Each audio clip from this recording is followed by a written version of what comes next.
Bonjour. Alors pour cette deuxième capsule de cours, nous allons parler de l'organisation du vivant à différentes échelles.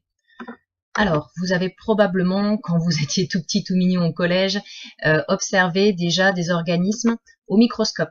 Donc pour cela, vous allez réaliser une préparation microscopique. Vous avez probablement pris un petit échantillon, vous l'avez mis sur une lame, dans une goutte d'eau, une lamelle et hop, au microscope. Alors il s'agissait probablement d'épiderme d'oignon ou alors peut-être de l'épithélium buccal, donc en grattant votre bouche. Dans tous les cas, vous y avez découvert lors de ces observations que les organismes, que ce soit l'oignon comme l'homme, étaient constitués de petites briques qui s'appellent des cellules. Donc ces cellules constituent notre organisme. On dit que ce sont des organismes pluricellulaires. Et dans le cadre donc de ces organismes pluricellulaires comme l'homme, il y a du coup plusieurs niveaux d'organisation du vivant. Donc là, si on reprend l'exemple de l'homme, vous avez dans l'organisme humain plusieurs systèmes. Donc ici, par exemple, le système digestif, donc qui nous permet de digérer les aliments et qui est constitué d'un certain nombre d'organes, le foie, le gros intestin, etc. Donc là, si on regarde l'échelle de taille, on se situe à l'échelle du mètre, puisque l'ensemble de l'appareil digestif fait plus d'1 mètre.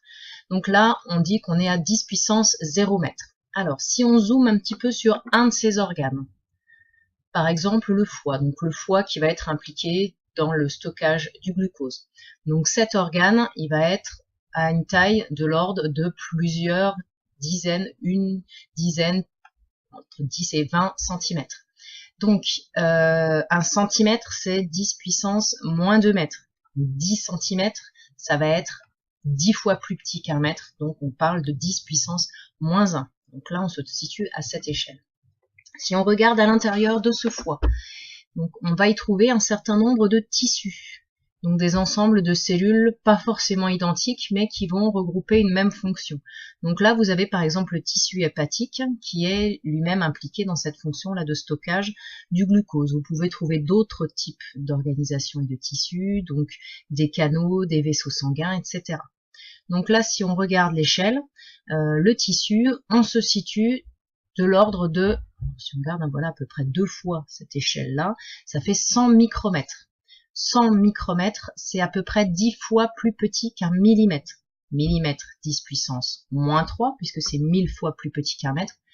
Donc 100 micromètres, c'est encore 10 fois plus petit, donc on sera à 10 puissance moins 4 mètres. Donc comme on l'a dit, ces tissus sont constitués de cellules. Donc voilà le schéma type de ces cellules de foie. Alors, donc on peut y observer qu'elle est délimitée par une membrane, à l'intérieur de laquelle on va trouver un contenu liquide qui s'appelle le cytoplasme, dans lequel baignent un certain nombre de petits objets qu'on appelle des organites. Donc il y a le noyau, les mitochondries, le réticulum endoplasmique, etc. Et donc là, si on regarde l'échelle, la cellule, on est dans l'ordre de grandeur de 10 micromètres. 10 micromètres, alors jusqu'à 100 pour certains organismes, 10 à 100 micromètres, donc micromètre c'est 1000 fois plus petit que le millimètre, donc 1 million de fois plus petit que le mètre, 10 puissance moins 6. Donc si on est de 10 à 100 micromètres, on va être entre 10 puissance moins 5 et 10 puissance moins 4. Alors, vous avez peut-être également entendu parler d'organismes unicellulaires, donc par exemple ici les levures, qui est un champignon, ou alors les eugènes, qui est un végétal, ou alors peut-être encore la paramécie, qui est un organisme unicellulaire animal, ou encore les bactéries qui, elles, ont une taille encore plus petite. On est là à l'échelle du micromètre. Dans tous les cas, ce sont des cellules, donc là, juste des organismes faits d'une seule cellule unicellulaire. Donc, si on zoome encore à l'intérieur de ces cellules, on va pouvoir y voir des organites. Donc là, les organites, on est à l'échelle de quelques micromètres, donc 10 puissance moins 6. Et ces organites, comme ici la mitochondrie, vont contenir des molécules. Donc, par exemple, ici le pyruvate qui est contenu dans la mitochondrie. Les molécules, comme vous le savez, elles sont constituées de plusieurs atomes qui appartiennent à des espèces chimiques. Donc des atomes, par exemple ici, de carbone, d'oxygène, d'hydrogène, donc ils sont reliés par des liaisons.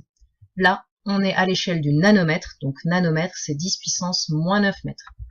Et si on regarde d'encore plus près, un atome, donc on se retrouve avec un noyau qui contient des charges positives, les protons et des neutrons, et un nuage autour de charges négatives qui sont des électrons. Et donc là, on peut s'arrêter là à votre niveau. Par contre, si on regarde quelque chose de minéral, par exemple ici une roche, le granit, donc on va voir cette roche ici à l'œil nu. Si on la regarde d'un petit peu plus près, on va y voir non pas des cellules, mais des cristaux. Donc des cristaux qui peuvent être ici noirs ou roses, donc, qui vont appartenir à des espèces minérales. Alors ces espèces minérales, on peut déjà les reconnaître à l'œil nu, mais on va mieux les reconnaître au microscope, un microscope particulier qui est dit polarisant. Donc par ici, vous avez un cristaux de quartz, ici un autre cristal d'un autre minéral appelé mica noir, ici un cristal de feldspath. Donc voilà, ce ne sont pas des cellules, mais là des cristaux. Et si, comme tout à l'heure, on regarde de plus près un cristal, donc on peut s'apercevoir qu'il y a des atomes. Donc là, par exemple, des atomes de silice en beige, des atomes d'oxygène en rouge, des atomes de potassium en violet. Donc un réseau d'atomes reliés qui va donner le cristal.